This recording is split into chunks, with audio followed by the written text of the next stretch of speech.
I used to think the loneliest thing in the world was being alone. I was wrong. The loneliest thing is sitting across the table from the person you love and realizing they can't see the hole in your heart even when you're pointing right at it.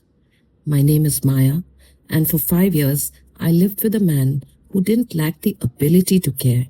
He simply lacked the will. It wasn't the big things that broke me. It was the tiny, sharp moments that happen in the middle of a Tuesday. One evening, I was exhausted. I'd had a long day, my head was spinning, and as I was reaching for a jar of jam, my hand slipped. The glass shattered everywhere. It wasn't just a mess. It was somehow the final straw. I stood there in the kitchen, frozen, and I just started to cry. I knew it wasn't about the jam. It was about everything. Liam walked in. He didn't ask if I was okay. He didn't even look at my face. He just sighed, that long, heavy sigh that makes you feel like a burden. And he said, "Great. Now I have to be careful where I walk. Can you clean it up quickly? I'm hungry." In that moment, the broken glass on the floor felt less sharp than his words. To him, my breakdown was just a mess he had to step around, as with everything. I tried to share my joy too.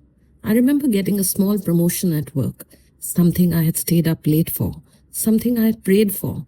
I ran to him, glowing, wanting to celebrate. He didn't even look up from his phone.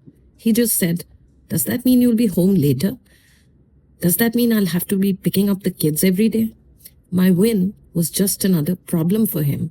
I realized then that empathy is not just sharing someone's sadness. It's also about being happy that someone else is happy.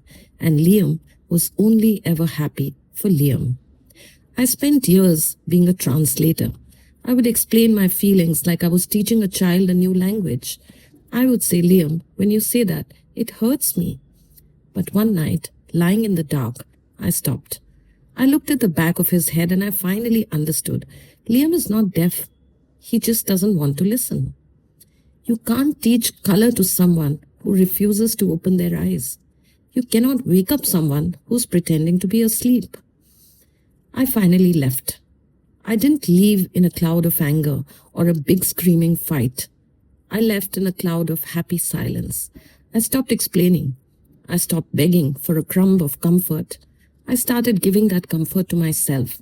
Because the moment you stop waiting for them to feel your pain is the moment you finally start to heal it. If you are sitting in that silence today, remember this: silence is an answer. If you have to explain why you are hurting more than twice, they are not confused. They are choosing not to care. You are not too much. You are simply asking for water from a dry well.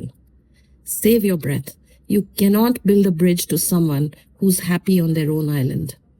And finally, take a deep breath. You're not crazy. You're just ready to heal.